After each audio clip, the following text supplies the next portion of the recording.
My name is Mila, and I am 30 years old. I woke up from a 9-hour spine surgery with my mouth dry, my back on fire, and a fog in my head so thick it felt like I was still underwater. The first thing I saw wasn't a doctor or a nurse, it was my phone vibrating, nonstop on the bedside table, lighting up the dim recovery room like it was possessed. 73 missed calls. My heart started pounding before I even unlocked the screen. Because nobody gets 73 calls unless something is terribly wrong. My hands were shaking as I listened to the voicemail from my father. His voice rushed and strangely calm at the same time, saying words that didn't make sense at first. We sold your condo to pay for your sister's wedding. You were unconscious, so we signed for you. I stared at the wall, trying to process it. Then the next line hit harder than the pain in my spine. 45,000 gone. I wanted to scream, but my body wouldn't cooperate. All that came out was a broken breath as the room tilted. That condo wasn't just a property. It was my safety.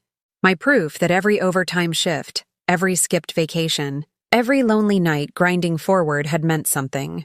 I could barely move my legs, couldn't sit up without help. And yet somehow, while I was unconscious, my parents decided my life's work was negotiable. My sister's wedding was in 3 weeks. And there I was, barely able to walk, realizing the people who were supposed to protect me had treated me like a signature, not a daughter. As memories came rushing back, so did the context they conveniently ignored. The surgery wasn't cosmetic or optional. It was urgent.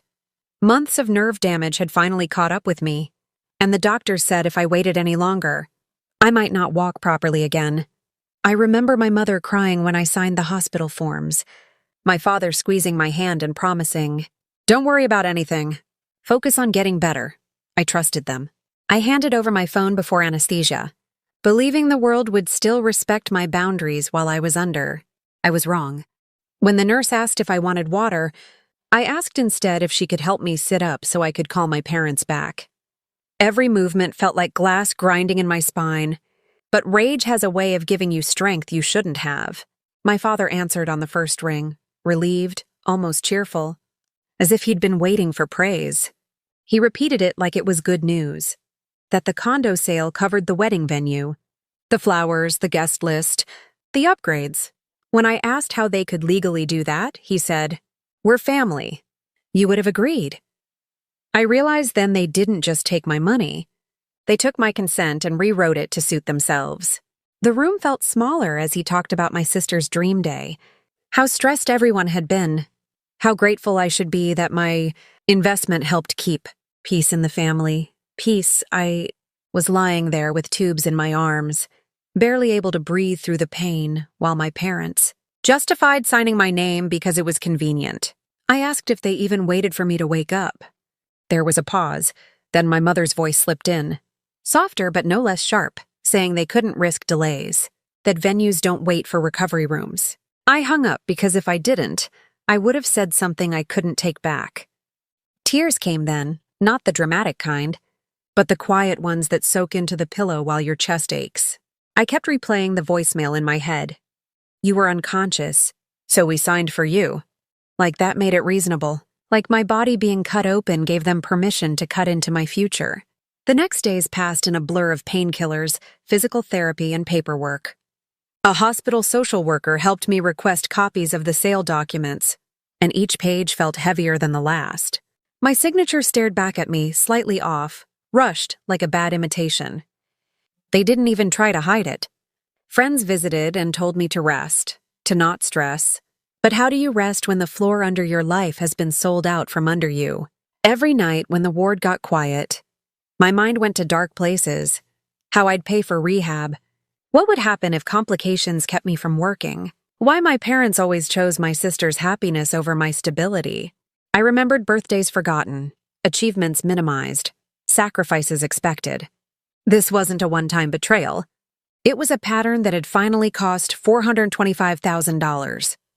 By the time I was discharged, I could barely walk with a brace, and my phone was full of messages about wedding fittings and seating charts, like nothing had happened. Nobody asked if I was okay. They asked if I was over it yet. Sitting in the passenger seat on the ride home, every bump sending lightning through my back, I understood one thing with terrifying clarity. They thought this story was over. They thought I'd heal, forgive, and quietly disappear into the background while the wedding went on. But as I stared out the window, pain pulsing with every heartbeat, a different thought took hold. If they believed I had nothing left, they were dangerously wrong. By the time I got home, the painkillers wore off faster than the anger. Lying awake at night with my back locked in a brace, I replayed every detail not just of the sale, but of my entire relationship with my parents. They acted like I was dramatic, emotional, ungrateful. They kept repeating the same line over and over. It's just money. Mayella. Family comes first. What they didn't know, what they never bothered to ask, was that the condo they sold wasn't my only safety net. Years ago, quietly and without telling anyone, I had bought another house. A small, unremarkable place. Nothing flashy, but fully paid off and registered only in my name. I bought it after watching my parents co-sign loans for my sister while telling me to figure it out myself. That second house was my backup plan. My insurance against exactly this kind of betrayal. And now, lying there, barely able to walk, I realized something powerful. They thought they had taken everything from me, but they hadn't. 3 days after being discharged, still moving slowly and wincing with every step, I made one call. Not to my parents, not to my sister. I called a lawyer. I told him everything, from the surgery, to the voicemail, to the forged signature. He was quiet for a moment, then said something that made my hands tremble. Not from fear, but from relief. Mila, this is serious. They committed fraud. Hearing it out loud changed something inside me. I wasn't overreacting. I wasn't being selfish. What they did wasn't just cruel, it was illegal. Over the next week, while my parents were busy finalizing wedding menus and rehearsal dinners, my lawyer was busy filing paperwork. Subpoenas, injunctions, notices that couldn't be ignored. I stayed silent on purpose. Let them believe I was weak, distracted, broken. Let them think the story ended with me losing my condo. The wedding was getting closer. 3 weeks. I watched the countdown like a storm on the horizon. My mother called, asking if I'd attend, saying it would mean a lot to the family. My sister texted me a dress color and told me not to. Make things awkward, not. Once did either of them ask how my recovery was going. Not once did they apologize. Meanwhile, my lawyer confirmed what I already suspected. The sale could be frozen. The money could be traced. And because I had proof I was unconscious, heavily sedated and medically incapacitated, the signatures meant nothing. The buyers were notified. The funds were locked. The $425,000 they thought was safely spent? Suddenly unavailable. I didn't smile. I didn't celebrate. I waited. 2 days before the wedding, my father finally showed up at my door. He looked smaller somehow, like the confidence had leaked out of him. He didn't ask how I was doing either. He demanded to know why the bank had frozen the accounts. I told him calmly that I had woken up from surgery, remembered who I was, and decided to protect myself. That's when the yelling started.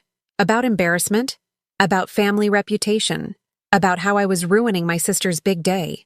I let him talk until he ran out of breath. Then I said the sentence that ended everything.